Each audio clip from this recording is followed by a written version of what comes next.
ಏನು ಹೇಳ್ತೀರಿ? ಏನೆಲ್ಲ ಹೇಳ್ತಾ ಇದ್ದೀನಲ್ಲ, ಆಲ್ ದಿ ಬೆಸ್ಟ್ ಹೇಳಕ್ಕೆ ಇಷ್ಟಪಡ್ತೀನಿ ಅಷ್ಟೇ. ನಿಮ್ಮ ತಂದೆಯವರು ತುಂಬ ದಿನದ ಕನಸು ಇವತ್ತು ಈಡೇರ್ತಾ ಇದೆ, ಹೇಗೆ ನಡೆಸ್ತಾ ಇದೆ? ಕುಟುಂಬಸ್ಥರಲ್ಲಿ ಎಷ್ಟು ಸಂತೋಷ ಇದೆ? ಅಲ್ಲ, ಕನಸಿಗಿಂತ ಜವಾಬ್ದಾರಿ ಹೆಚ್ಚಾಗ್ತದೆ. ಆ ಜವಾಬ್ದಾರಿ ನಿಭಾಯಿಸೋ ಶಕ್ತಿ ಕೊಡಲಿ ಅಂತ ದೇವರಲ್ಲಿ ನಾವೆಲ್ಲ ಕುಟುಂಬದವರು ಪ್ರಾರ್ಥನೆ ಮಾಡ್ತೀವಿ. ಮುಂದಿನ ಆಡಳಿತವನ್ನು ಹೇಗೆ ನಿರೀಕ್ಷೆ ಮಾಡಬಹುದು ಅಂತ ನೋಡೋಣ. ನಾನು ಒಂದು ಪ್ರೇಕ್ಷಕಿಯಾಗಿ ನೋಡ್ತಾ ಇದ್ದೀನಿ, ನೋಡೋಣ ಏನಾಗುತ್ತೆ ಅಂತ. ಅವ್ರ ಎಕ್ಸ್ಪೀರಿಯನ್ಸ್ ಇಂದ ಆಡಳಿತ ಚೆನ್ನಾಗಿ ಕೊಡಿ ದೇಶಕ್ಕೆ. Thank you. ಪ್ಲೀಸ್. ಸೋಷಿಯಲ್ ಮೀಡಿಯಾದಲ್ಲಿ ನಡೀತಾ ಇದೆ, ನಡ್ಕೊಂಡು ಹೋಗ್ತಾ ಇರಲಿ, ಮುಂದೆ ನೋಡೋಣ.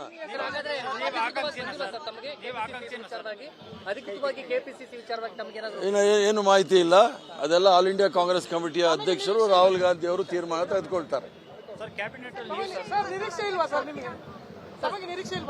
ಯಾವುದು ನಿರೀಕ್ಷೆ ಮಾಡಬಾರದು, ಯಾವ್ದು ಬರುತ್ತೆ ಅದ್ರ ತಗೊಂಡು ಮುಂದೆ ಹೋಗ್ತಾ ಇರಬೇಕು.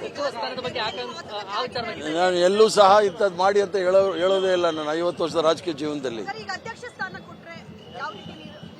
ಕಾಂಗ್ರೆಸ್ ಪಕ್ಷದ ಇತಿಹಾಸ, ಕಾಂಗ್ರೆಸ್ ಪಕ್ಷದ ಶಿಸ್ತು, ಕಾಂಗ್ರೆಸ್ ಪಕ್ಷದಲ್ಲಿ ನಾವು ಬಂದಿರತಕ್ಕಂಥವ್ರು, ಹಲವಾರು ಸಂಘಟನೆಗಳಲ್ಲಿ ಕೆಲಸ ಮಾಡಿರೋರು, ಕಾಂಗ್ರೆಸ್ ಪಕ್ಷ ಏನು ಹೇಳುತ್ತೆ ಅದು ಮಾಡ್ಕೊಂಡು ಹೋಗ್ತಾ ಇರ್ತೀವಿ.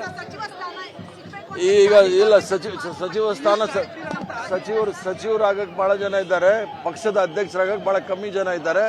ಎಲ್ಲಿ ಕಾಂಪಿಟೇಷನ್ ಕಮ್ಮಿ ಇರುತ್ತೆ ಅಲ್ಲಿ ಇರಬೇಕು.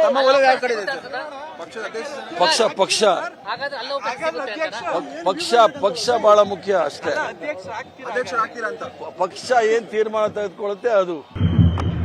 ರಾಜ್ಯದ ಮುಖ್ಯಮಂತ್ರಿಗಳಾಗಿ ಸನ್ಮಾನ್ಯ ಡಿ.ಕೆ. ಶಿವಕುಮಾರ್ ಅವರು ಪ್ರಮಾಣ ವಚನವನ್ನು ಸ್ವೀಕರಿಸಿದ್ದಾರೆ. ರಾಜ್ಯದ ಜನತೆಯ ಪರವಾಗಿ, ನನ್ನ ವೈಯಕ್ತಿಕ ಪರವಾಗಿ ಅವರಿಗೆ ವಿಶೇಷವಾಗಿ ಅಭಿನಂದನೆ ಸಲ್ಲಿಸಲಿಕ್ಕೆ ಇಷ್ಟಪಡ್ತೀನಿ. ಮತ್ತು ನನಗೆ ವಿಶ್ವಾಸ ಇದೆ, ಸಾಮಾಜಿಕ ನ್ಯಾಯದ ಅಡಿಯಲ್ಲಿ ನಮ್ಮ ಪಕ್ಷ ಏನು ಸಿದ್ಧಾಂತವನ್ನು ನಂಬಿದೆ ಅದರ ಮುಖಾಂತರ ಈ ರಾಜ್ಯವನ್ನು ಒಳ್ಳೆ ಆಡಳಿತವನ್ನು ಮಾಡುವಂಥ ವಿಚಾರವಂತರು, ಸಂಘಟನಾ ಚತುರರು ಮತ್ತು ರಾಜ್ಯಕ್ಕೆ ಬಡವರ ಬಗ್ಗೆ ಚಿಂತನೆ ಮಾಡುವಂಥವರು ಇವತ್ತು ಮುಖ್ಯಮಂತ್ರಿಗಳಾಗಿ ಪ್ರಮಾಣ ವಹಿಸಿದ್ದಾರೆ. ಅವರಿಗೆ ಮತ್ತೊಮ್ಮೆ ನನ್ನ ಮತ್ತು ನನ್ನ ಕ್ಷೇತ್ರದ, ನನ್ನ ಜಿಲ್ಲೆಯ, ನನ್ನ ರಾಜ್ಯದ ವತಿಯಿಂದ ಅಭಿನಂದನೆಗಳನ್ನು ಸಲ್ಲಿಸುತ್ತೇನೆ.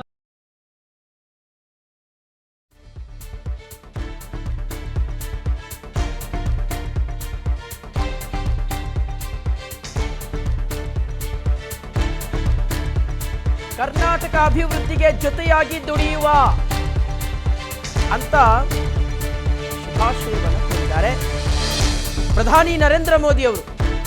ಕನ್ನಡಿಗರ ಕಲ್ಯಾಣಕ್ಕೆ ಶ್ರಮಿಸೋಣ ಅಂತ ಪ್ರಧಾನಿ ನರೇಂದ್ರ ಮೋದಿ ಅವರು ಪೋಸ್ಟ್ ಮಾಡಿದ್ದಾರೆ. ಪ್ರಮಾಣ ವಚನ ಸ್ವೀಕರಿಸಿದ ಬೆನ್ನಲ್ಲೇ ಕನ್ನಡದಲ್ಲೇ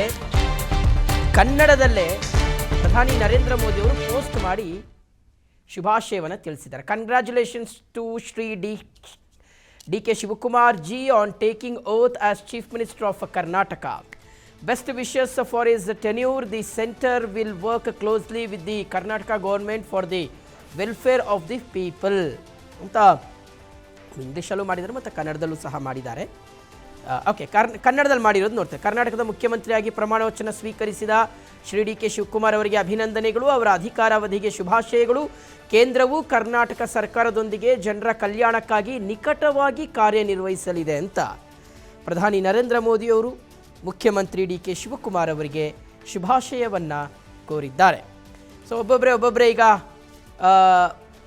ಶುಭಾಶಯಗಳನ್ನು ತಿಳಿಸ್ತಾ ಇದ್ದಾರೆ. ಮುಂದಿನ ಹಂತಗಳಲ್ಲಿ ಮತ್ತೊಂದಿಷ್ಟು ಜನ ನಾಯಕರು ಶುಭಾಶಯವನ್ನು ತಿಳಿಸ್ತಾರೆ, ಅದನ್ನು ಸಹ ನಾವು ನೋಡ್ತೀವಿ. ಓಕೆ, ಇನ್ನು ಎಚ್.ಡಿ. ಕುಮಾರಸ್ವಾಮಿ ಅವರು ಕೇಂದ್ರ ಸಚಿವ ಎಚ್.ಡಿ. ಕುಮಾರಸ್ವಾಮಿ ಅವರು ಶುಭಾಶಯವನ್ನು ತಿಳಿಸಿದ್ದಾರೆ. ನಿಮಗೆ ಸಿಕ್ಕಿರುವಂಥ ಅವಕಾಶ, ಜನಪರ ಕೆಲಸಗಳಿಗೆ ಶ್ರಮಿಸಿ, ರಾಜ್ಯದ ಅಭಿವೃದ್ಧಿಗೆ ಉಪಯೋಗ ಮಾಡಿಕೊಳ್ಳಿ ಅಂತ ಕೇಂದ್ರ ಸಚಿವ ಎಚ್.ಡಿ. ಕುಮಾರಸ್ವಾಮಿ ಅವರು ಶುಭಾಶಯವನ್ನು ಕೋರಿದ್ದಾರೆ ಮುಖ್ಯಮಂತ್ರಿ ಡಿ.ಕೆ. ಶಿವಕುಮಾರ್ ಅವರಿಗೆ. ಪೋಸ್ಟ್ ಗಮನಿಸ್ತಾ ಇದ್ದೀವಿ. ರಾಜ್ಯದ ನೂತನ ಮುಖ್ಯಮಂತ್ರಿಗಳಾಗಿ ಪ್ರಮಾಣ ವಚನ ಸ್ವೀಕರಿಸಿರುವ ಶ್ರೀ ಡಿ.ಕೆ. ಶಿವಕುಮಾರ್ ಅವರಿಗೆ ಅಭಿನಂದನೆಗಳು. ತಮಗೆ ದೊರೆತಿರುವ ಈ ಅವಕಾಶವನ್ನು ಜನಪರ ಕೆಲಸಗಳಿಗೆ ಹಾಗೂ ಕರ್ನಾಟಕದ ಅಭಿವೃದ್ಧಿಗೆ ಉಪಯೋಗ ಮಾಡಿಕೊಳ್ಳಿ ಅಂತ ಆಶಿಸ್ತೀನಿ ಅಂತ ಕೇಂದ್ರ ಸಚಿವ ಎಚ್.ಡಿ. ಕುಮಾರಸ್ವಾಮಿ ಅವರು ನೂತನ ಮುಖ್ಯಮಂತ್ರಿ ಡಿ.ಕೆ. ಶಿವಕುಮಾರ್ ಅವರಿಗೆ